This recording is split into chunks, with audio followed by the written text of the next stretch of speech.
Good morning, students. Hope you all are fine at home. Today we will read chapter 5 of 4th class. Chapter 5 is Arjun Singh.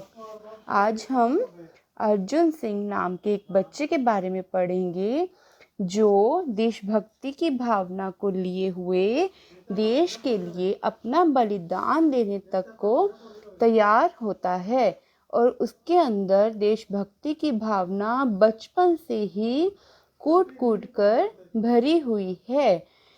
सबसे पहले हम देखते हैं कि क्या कहा है.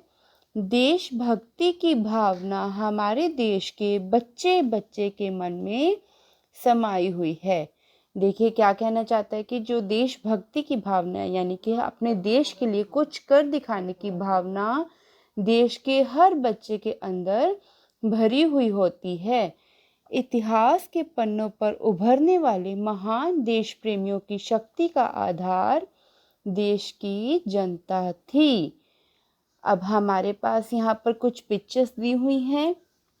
ये पिक्चर्स उन लोगों की हैं जिन्होंने देश को आज़ाद करवाने में अपना भरपूर योगदान दिया और अपनी जान की कुर्बानी देकर देश को आज़ाद करवाया. आशा करती हूँ कि आप सब लोग इनको जानते होंगे. इनकी पिक्चर्स को देखकर आप सब पहचान तो गए होंगे.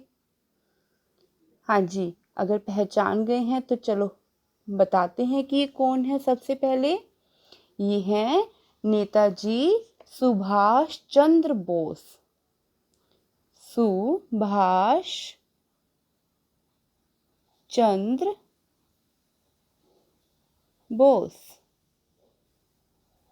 नेक्स्ट हैं भगत सिंह. भगत सिंह. नेक्स्ट हैं चंद्रशेखर आजाद.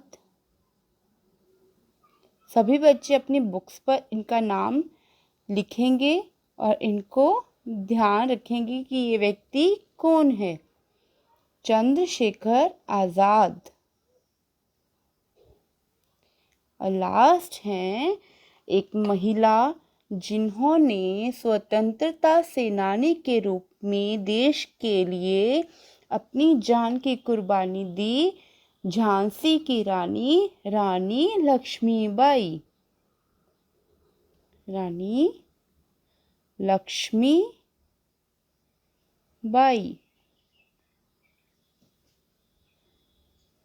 हाँ जी, सब बच्चों को क्लियर है. अब चलिए सबसे पहले हम लेसन के शब्दार्थ देखेंगे क्योंकि शब्दार्थ अगर हमें पता होंगे तो हम लेसन में आने वाले शब्दों का अर्थ अच्छे से जान सकते हैं. फर्स्ट शब्द है दुलारा. दुलारा मीन्स प्यारा. कौमी स्वदेशी यानी कि हमारे अपने देश का. ठीक है, स्वदेशी मतलब हमारे अपने देश का. हुक्म आदेश. चुन्नी चुनरी जो हमारे मम्मा हमारी दीदियां घर पे लेती हैं ना दुपट्टा, उसे हम कहते हैं चुन्नी या चुनरी. सक्रिय क्रिया में पूरी तरह लगा हुआ. किसी काम को करने में, क्रिया मतलब किसी काम का होना या करना. क्रिया में पूरी तरह लगा हुआ यानी कि किसी काम को करने में लगा हुआ. अघाना तृप्त हो. जुलूस लोगों का समूह. गुलाम पराधीन. मूर्छित बेहोश होना. ओके, तो ये थे हमारे शब्दार्थ. चलिए लेसन रीड करते हैं. लेसन में क्या था, मैंने आपको बताया कि एक बालक है जिसका नाम अर्जुन सिंह है. एक था बालक अर्जुन सिंह.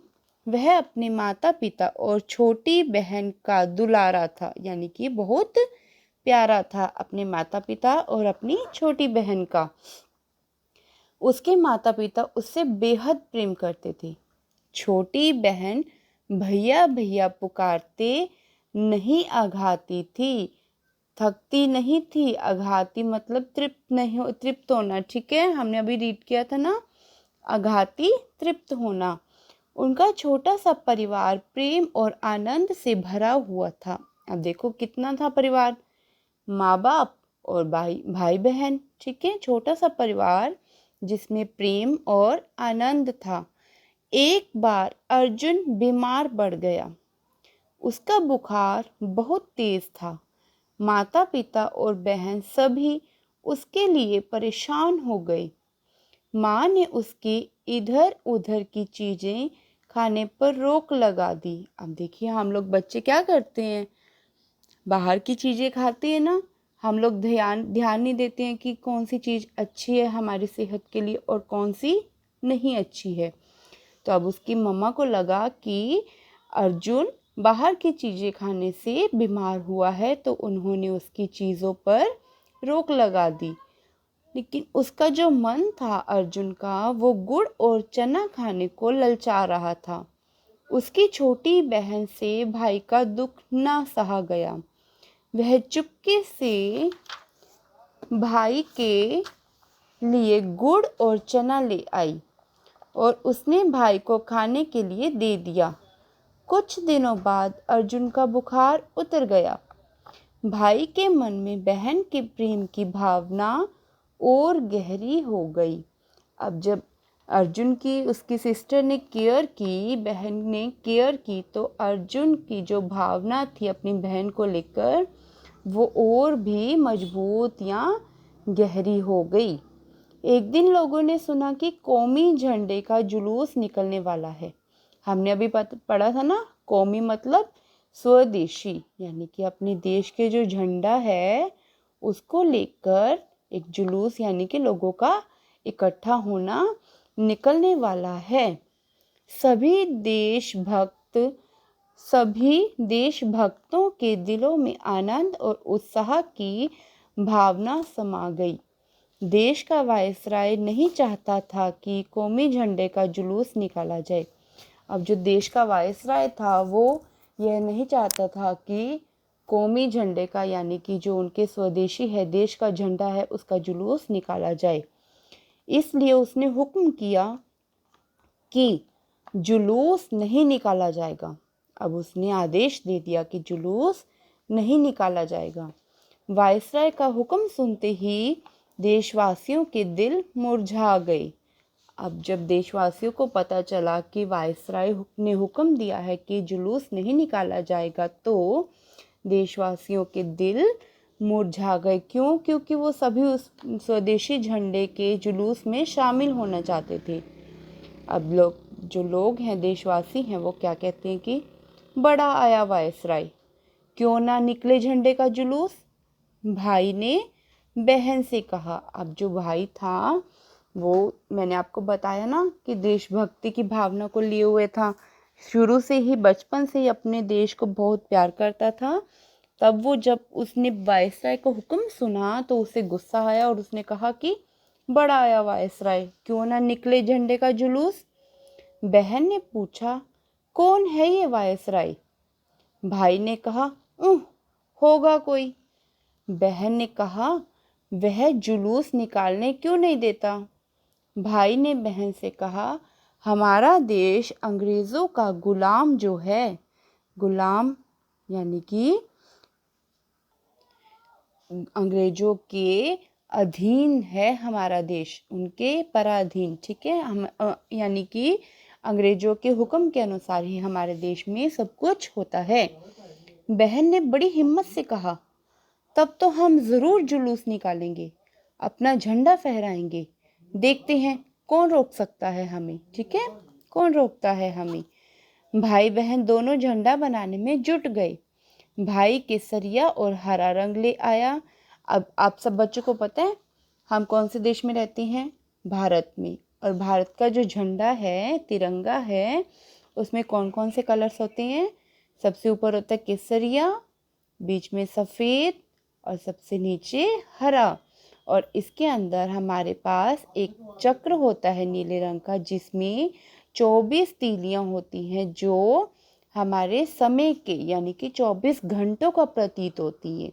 ओके, तो अब वो क्या कहते हैं कि जो भाई था वो केसरिया और हरा रंग ले आया और बहन ने अपनी चुन्नी से, अब मैंने आपको बताया था ना चुन्नी, जो ये लड़कियां लेती हैं चुन्नी, इसको कहते हैं दुपट्टे को। चुन्नी से झंडा बना लिया। दोनों ने मिलकर उस झंडे पर केसरिया और हरी पट्टियां बना दी। भाई ने उस झंडे को खेलने के डंडे से बांध लिया। अब देखो, उसके पास जो खेलने के लिए डंडा था ना, उसने उस झंडे को यानी कि चुनरी को झंडे का रूप दिया और झंडे को डंडे से बांध लिया। झंडा बहुत ही सुंदर और आकर्षक लग रहा था। भाई ने दाहिने हाथ में झंडा थामा, दाहिना मतलब कि राइट हैंड में, ठीक है, और जुलूस में भाग लेने चल पड़ा। अब वो देखो, वो बिना डरे वायसराय के हुक्म का उल्लंघन करते हुए उसने वायसराय के हुक्म को ना माना और अपनी देशभक्ति की भावना को लेकर अपने हाथ में झंडा थामा और जुलूस में भाग लेने के लिए चल पड़ा। बहन भी उसके साथ जाना चाहती थी, परंतु भाई ने यह कहते हुए उसे रोक दिया कि जुलूस के साथ बहुत दूर तक चलना पड़ेगा। भाई की इच्छा थी कि उसकी बहन उसे रोली का टीका लगाकर, रोली मतलब हम माथे पर सिंदूर लगाते हैं ना, रोली का टीका लगाकर उसी प्रकार विदा करे जिस प्रकार प्राचीन काल में यानी कि पुराने समय में जैसे राजकुमारी अपने भाई राजकुमार को विजयी यानी कि वो जीत कर आए, उस विजय प्राप्त करके आए होने की मंगल कामना के साथ रोली का टीका लगाकर युद्ध के लिए भेजती थी। अब वो क्या चाहता था कि उसकी बहन उसे खुशी खुशी रोली का टीका लगाए और उसे युद्ध के लिए यानी कि जो उसने कौमी झंडे के जुलूस में भाग लेना था उसके लिए उसे विदा करे। भाई की इच्छा को समझते हुए बहन दौड़कर रोली, चंदन, दीपक और चावल से सजी हुई आरती की थाली ले आई। उसने भाई की आरती उतारी, उसके माथे पर रोली, चंदन और चावल का तिलक लगाया। भाई ने माता पिता का आशीर्वाद लिया। बहन ने विजयी भव कहते हुए भाई को जुलूस में भाग लेने के लिए भेजा। विजयी भव यानी कि तुम जीत कर आओ या तुम्हारी जीत हो। वह झंडा लेकर आगे बढ़ता जा रहा था और बहन दरवाजे पर खड़ी उसकी ओर देख रही थी। कुछ दूर जाने पर सिपाहियों ने उसे रोका। अब शहर में हुक्म क्या हुआ था कि कोई भी व्यक्ति या कोई भी देशवासी कौमी झंडे को लेकर जुलूस में शामिल नहीं होगा। तो वहाँ पर शहर में कौन थे? सारी जगह, हर जगह पर सिपाही तैनात थे। तो अब जब अर्जुन झंडा लेकर घर से बाहर निकला तो सिपाहियों ने उसे रोक लिया, परंतु वह न रुका। परंतु उसके अंदर जो देशभक्ति की भावना थी वह उसे ना रुकने के लिए कह रही थी और वह आगे बढ़ता जा रहा था। सिपाही भी उसकी हिम्मत देखकर हैरान थे। अब जो सिपाही थे ना, उसकी हिम्मत को देखकर बहुत हैरान थे कि ये छोटा सा बच्चा कौमी जुलूस में भाग लेने आया है और उनके रोकने पर भी वह रुक नहीं रहा। परंतु सरकारी हुक्म के अनुसार वे बालक को आगे बढ़ने नहीं दे सकते थे। लेकिन जो सिपाही थे उनको सरकारी हुक्म था कि किसी को भी जुलूस में भाग लेने नहीं देना है, तो वो उसे बढ़ते हुए आगे नहीं जाने दे सकते थे। सिपाहियों ने उसे बहुत डराया धमकाया, परंतु वह कहाँ मानने वाला था। उसने तो ठान रखा था ना कि मैं तो इस जुलूस में भाग लूंगा ही। तो अब वो उनके डराने धमकाने से भी मान नहीं रहा था। निर्दय सिपाही उस अबोध, जिसको यानी कि किसी चीज का बोध नहीं होता है, छोटा सा बालक था वो। निर्दय सिपाही, निर्दय मतलब कि जिनके अंदर हृदय नहीं होता है और किसी पर भी अत्याचार कर देते हैं, उन्हें हम कहते हैं निर्दय। सिपाही उस अबोध बालक पर डंडे बरसाने लगे। अब सिपाहियों ने क्या किया कि पहले तो डराया धमकाया, वो नहीं माना, तो अब उन्होंने क्या किया कि उस पर डंडे यानी कि लाठी चार्ज कर दिया। बालक आहत होकर गिर पड़ा। आहत मतलब उसे कुछ चोटें आई और वो घायल होकर गिर पड़ा। उसके सिर, हाथ और पैरों में बहुत चोट लगी थी। अब उसको कहाँ कहाँ चोट लगी? उसके सिर में लगी, हाथ में और पैरों पर बहुत चोट लगी थी। परंतु उस स्थिति में भी उसने झंडा हाथ से नहीं गिरने दिया। अब देखिए उसको कितनी चोट लगी, लेकिन जो उसका मनोबल था, जो उसकी इच्छा थी, उसके सामने उसकी चोट भी उसे कुछ नहीं कर पाई और उसने झंडे को इतना संभाल के रखा कि चोट लगने के बावजूद भी झंडे को नीचे जमीन पर नहीं गिरने दिया, क्योंकि उसमें क्या था, देश की रक्षा करने की भावना। सिपाहियों को भाई के पीछे जाते देख बहन का मन अज्ञात भय से कांप उठा। अब बहन को क्या हुआ कि एक भय सताने लगा, एक डर सा लगने लगा और उसका मन जो था वो कांप उठा। वह भागते भागते वहां पहुंची। अब वो भाई के पीछे पीछे जा पहुंची। भाई ने झंडे को बहन के हाथों में थमा दिया और वह मूर्छित हो गया। मूर्छित मतलब बेहोश हो गया। क्यों? क्योंकि उसे चोटें लगी थी ना, पुलिस वालों ने उसे डंडे से मारा था, इसलिए वह थोड़ी देर के बाद मूर्छित यानी बेहोश हो गया। उसने भाई के सिर को अपनी गोद में रखा। किसने? बहन ने, क्योंकि बहन जा चुकी थी उसके पीछे। अब उसने अपने भाई के सिर को उठाकर अपनी गोद में रखा और सहायता के लिए लोगों को पुकारने लगी। इसी बीच उसके माता पिता और कई सज्जन उसकी सहायता के लिए पहुंच गए। सज्जन यानी कि कई अच्छे व्यक्ति जो उसकी मदद करने के लिए वहां पहुंच गए। उस वीर बालक को लोग अस्पताल ले गए। अस्पताल में यानी कि हॉस्पिटल ले गए।